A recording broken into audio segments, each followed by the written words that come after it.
Hello दोस्तों, आप कैसे हैं। आई होप कि आप अच्छे होंगे। तो आज हम लोग इस वीडियो में सॉल्व करेंगे कि 6 प्लस रूट टू एक अपरिमेय संख्या है दोस्तों। ठीक है, तो जब भी ऐसा वीडियो आएगा तो इसको हम सॉल्व कैसे करते हैं तो आपको पता होगा कि हम लोग उल्टा मानते हैं। ठीक है, क्या मानेंगे कि मान लेंगे कि 6 प्लस टू जो है वो यहाँ पे अपरिमेय बोल रहा है, तो हम क्या मान लेंगे कि परिमेय संख्या है। ठीक है दोस्तों, तो यहाँ पे हम बोलेंगे कि हल करते हैं,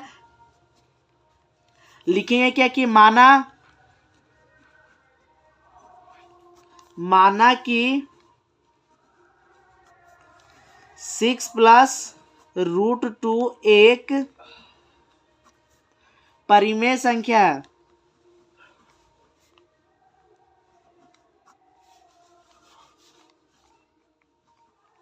ठीक है, हम लोग उल्टा मान चुके हैं कि जो 6 प्लस टू है, 6 प्लस रूट टू क्या है, वह एक परिमेय संख्या है। ठीक है, तो जो हमारा 6 प्लस टू है वह यदि परिमेय संख्या होगा तो आपको पता होगा, इसलिए क्या होगा कि यह p बाई क्यू के रूप में होगा। मैं आपको बता देता हूं कि जो परिमेय संख्या होता है ना वह p बाई क्यू के रूप का होता है। ठीक है, अर्थात अंश और हर के रूप में होता है। ठीक है, तो यहां पर हम लिख सकते हैं कि जो 6 प्लस रूट टू होगा वो अंश और हर के रूप में होगा।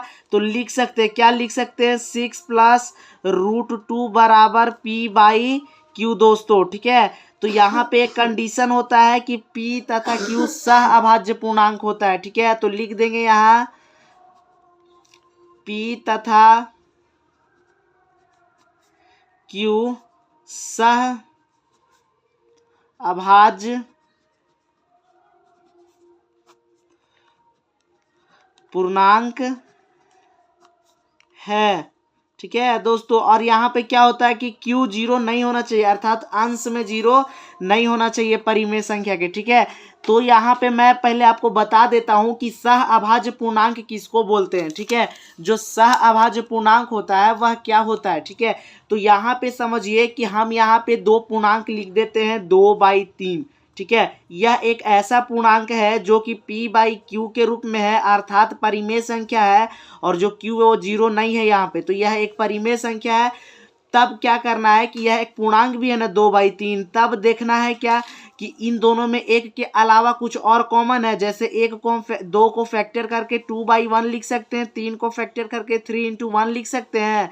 तब इन दोनों में देखिए कि एक के अलावा कुछ कॉमन है नहीं। यदि ऐसा पूर्णांक जिसमें एक के अलावा कुछ कॉमन नहीं होता है उसको सह अभाज्य पूर्णांक कहते हैं। ठीक है, तब यहाँ पे क्या होगा कि अब यहाँ पे हम लोग सॉल्व करेंगे इसको। अब सॉल्व कैसे करना है, यहाँ पे ध्यान से समझिए कि जो 6 है वो जो रूट टू है वो प्लस में है, उसके साथ देखिए कुछ नहीं है तो क्या है प्लस, तब बराबर के इधर भेजेंगे तो क्या चीज में जाएगा, माइनस में। तब यहाँ पे हम ऐसे लिख सकते हैं कि रूट टू बराबर p/q।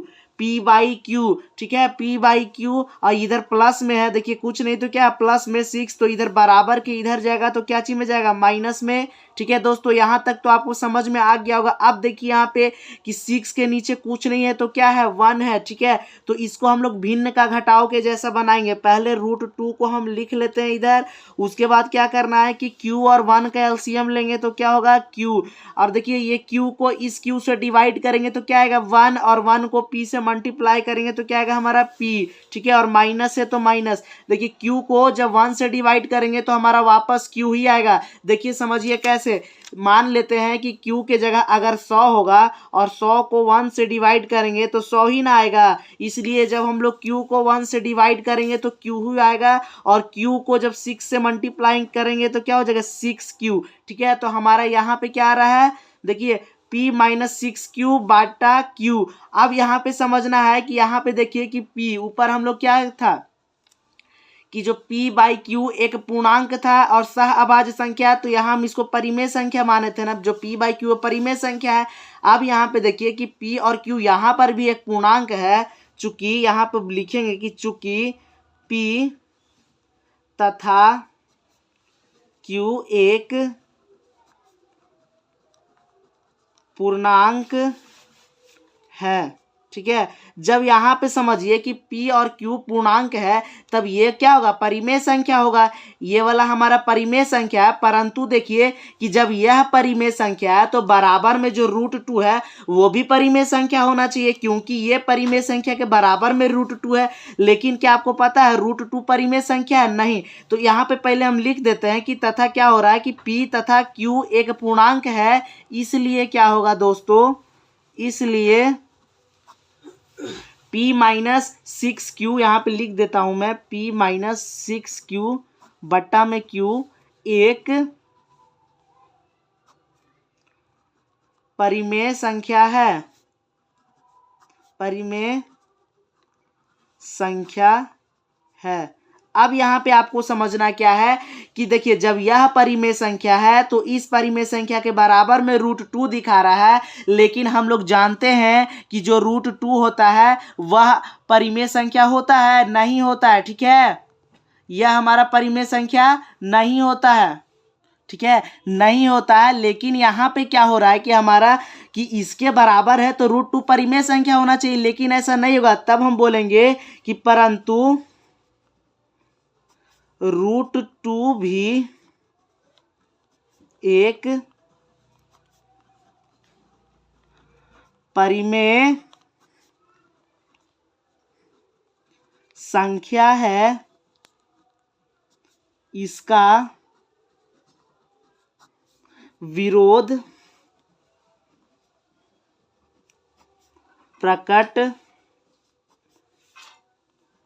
हो रहा है, ठीक है। यहाँ पे क्या हो रहा है कि विरोध प्रकट हो रहा है कि √2 भी एक परिमेय संख्या होगा, क्योंकि जब ये परिमेय संख्या और इसके बराबर में √2 है तो परिमेय संख्या होना चाहिए। लेकिन आपको पता होना चाहिए कि जो √2 है वह परिमेय संख्या नहीं है, तो यह विरोध हो रहा है। क्या कर रहे हैं, क्या मैं बोला हूं यहाँ पे कि परंतु √2 भी एक परिमेय संख्या है, इसका विरोध प्रकट हो रहा है। और यह विरोध क्यों हो रहा है? हमारी गलत कल्पना के कारण, क्योंकि हम यहाँ पे मान लिए थे कि माना कि 6 + √2 एक परिमेय संख्या है तो यह p/q के रूप में होगा, लेकिन जो माने थे वो गलत है। तब लिखेंगे कि जो यह जब विरोध है यह हमारी गलत कल्पना के कारण हुआ। लिखेंगे यह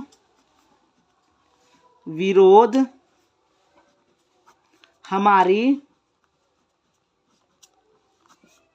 गलत कल्पना के कारण हुआ। तो यह जो विरोध था वो क्यों हुआ दोस्तों? हमारी गलत कल्पना के कारण हुआ। अतः हम कह सकते हैं कि जो √2 है अर्थात जो 6 + √2 है वह एक अपरिमेय संख्या होगा। तो क्या होगा कि परिमेय संख्या होगा। यहाँ पर देखिए पेपर खत्म हो गया तो मैं इस पेपर में लिख देता हूं कि अतः जो 6 + √2 एक क्या होगा, अपरिमेय संख्या है, ठीक है।